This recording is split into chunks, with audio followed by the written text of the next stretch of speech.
Hello student, welcome to my channel Loknath tutorial.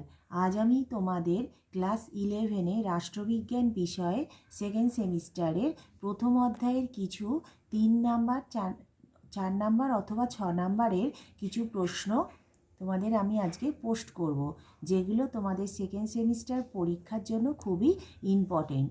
এই প্রশ্নগুলো তোমরা দেখে নিতে পারো এবং স্ক্রিনশট তুলে রাখলে তোমাদের পরীক্ষায় এগুলো খুবই কাজে আসবে। প্রথম প্রশ্ন দেখো, আইনের সংজ্ঞা দাও।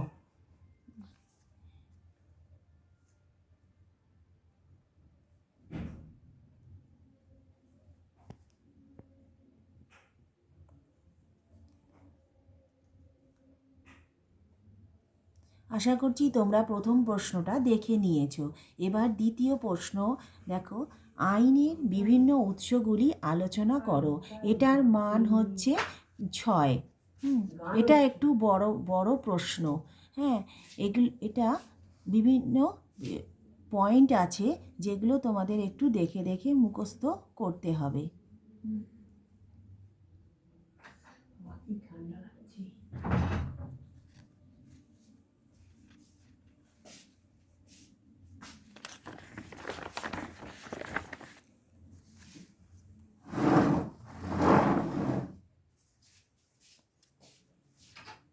দেখো এখানে 6খানা পয়েন্ট আছে, হ্যাঁ, আর উপসংহার আছে। যেহেতু বড় প্রশ্ন 6 নাম্বারের, একটা উপসংহার দিলে ভালো হয়।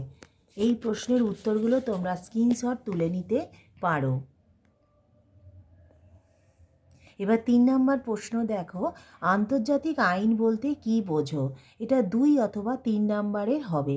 যেহেতু 4 নাম্বার এবং 3 নাম্বারের প্রশ্ন হবে, 2+2 হতে পারে অথবা 3+1ও হতে পারে। আচ্ছা, আশা করছি তোমরা 3 নাম্বার প্রশ্নটা দেখে নিয়েছো। এবার দেখো 4 নাম্বার প্রশ্নে আছে, আন্তর্জাতিক আইনকে কি আইন পদবাচ্য বলা যায়? মতামতটি বিশ্লেষণ করো। এটা 6 নাম্বারের, এটা বড় প্রশ্ন। কিছু বিপক্ষে যুক্তি আছে এবং কিছু সপক্ষে যুক্তি আছে। দেখো এখানে বিপক্ষে যুক্তির 2টো পয়েন্ট আছে এবং সপক্ষে যুক্তিরও 2টো পয়েন্ট আছে।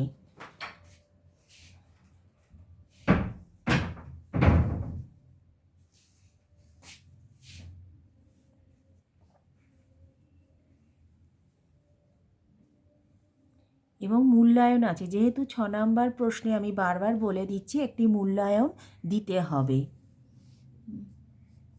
5 নাম্বার প্রশ্ন দেখো, নৈতিক আইন বলতে কি বোঝো? এটা 2 নাম্বারের। যেহেতু 4 নাম্বারের প্রশ্ন হবে, তাই 2+2ও হতে পারে। 6 নাম্বার হচ্ছে প্রাকৃতিক আইন বলতে কি বোঝো? এটাও 2 নাম্বারের।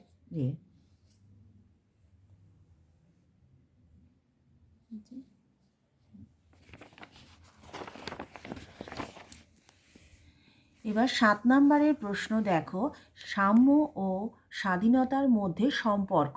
এটা 6 নাম্বারের বড় প্রশ্ন।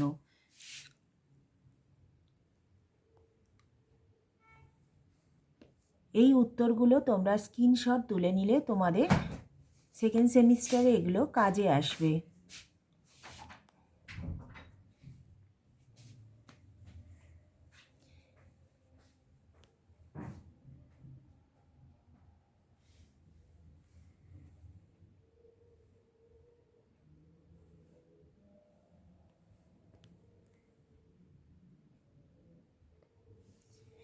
এইভাবে নিত্য নতুন আরও প্রশ্নের উত্তর পেতে আমার চ্যানেলটাকে তোমরা সাবস্ক্রাইব করবে এবং যদি আরও কিছু জানতে হয় তাহলে কমেন্টে আমাকে লিখতে পারো, আমি তার উত্তর দেব।